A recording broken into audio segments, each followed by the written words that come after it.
saw a label here at the beginning. You know that's the duodenum. That's about 11 inches long. And then the next 10 feet, which you see here, they've labeled it, is the jejunum. And the last 10 feet is the ileum. You know, roughly 10. It's 21 feet of intestine. You know, so you got the duodenum, is the upper part, then the jejunum, and then the ileum. Okay? And if you look at this, in the ileum, then enters, we'll do this when I get to the large intestine, there's a valve here that allows the food to go in only one direction into the large intestine. So we'll do that a little bit later. And then the other thing which we've already done, you notice between the loops of the intestines is mesentery, remember that? And embedded in the mesentery are blood vessels, nerves, lymphatics. So the mesentery not only serves to hold one loop, you know, next to the other and to the back wall, it also serves to hold what? Blood vessels and nerves. Okay?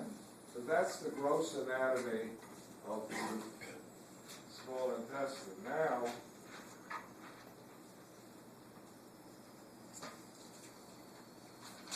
let's get to the microscopic and gross again, internal anatomy. I want you to think about this. What's going on in the small intestine?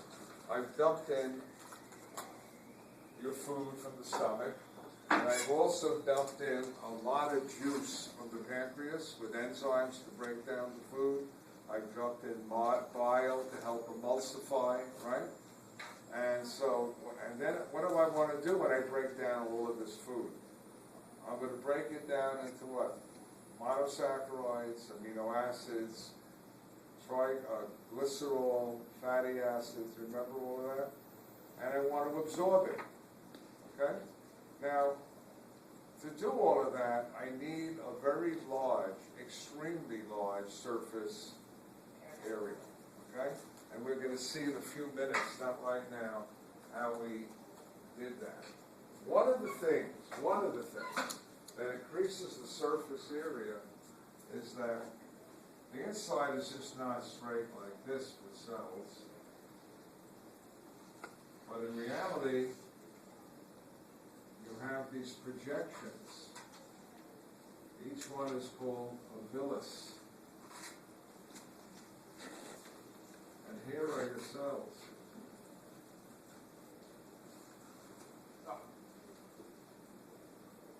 Okay?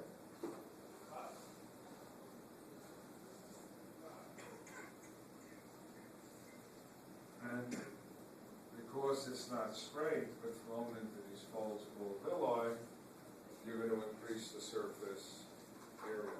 There's two other things will do it. So let's look here. This is a great model. It's my favorite model.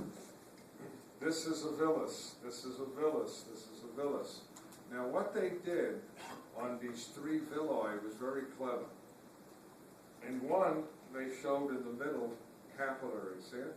But capillaries are in all of them. But, you know, they don't have room to show them in all. This one, they showed some yellow, which is a nerve, and some muscle. See the pink muscle? And in this one, they showed that you have this big green thing that starts as a blind sac. You know what that is?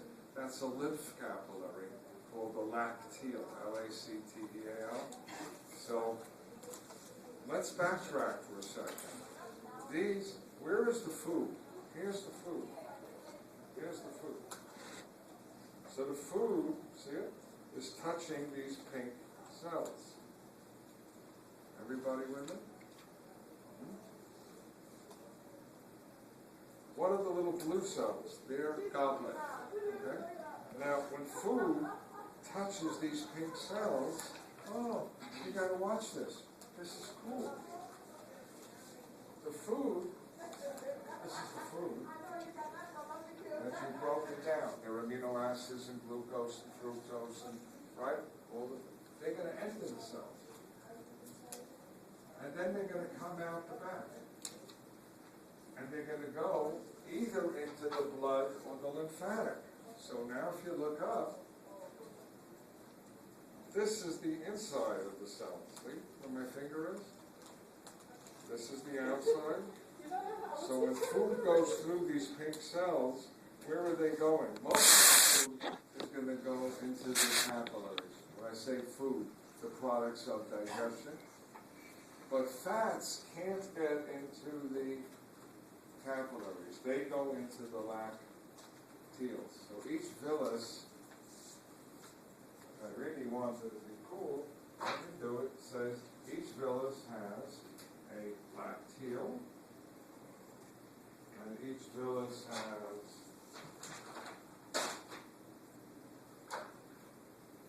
capillaries.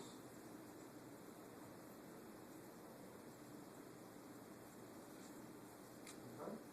Each villus has a little nerve and some muscle, and so here goes. If I eat and I broke down protein to amino acids, here are the amino acids, and they're going to go into the cell. We'll see how, and they're going to go into the blood. Everybody with me? If I ate sugar, I have fructose or sucrose, so we're going to see that all of my sugars are going to go where? That I've broken down into monosaccharides. They're going to go into the cells, and they're going to go into the blood. But if I ate fat, good old fat, we'll see how, will also go into the cells. I'm doing it this side.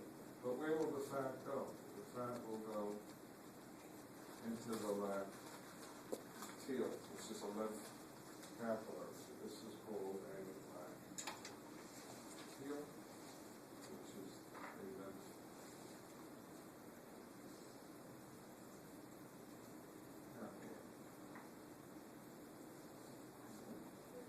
This whole thing is with those.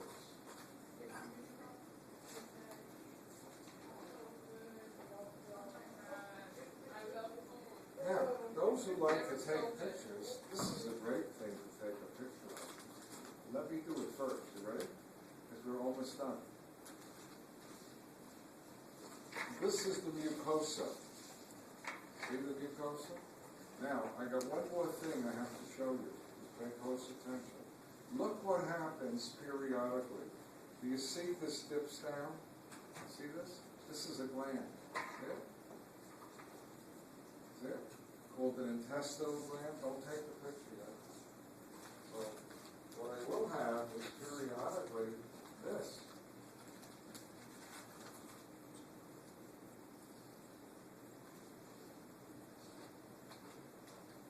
And these are also lined by columnar. And they're going to make intestinal juices.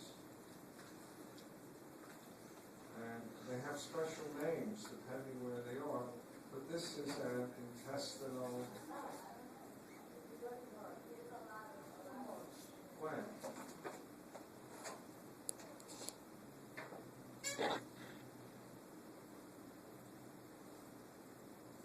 Everybody with me?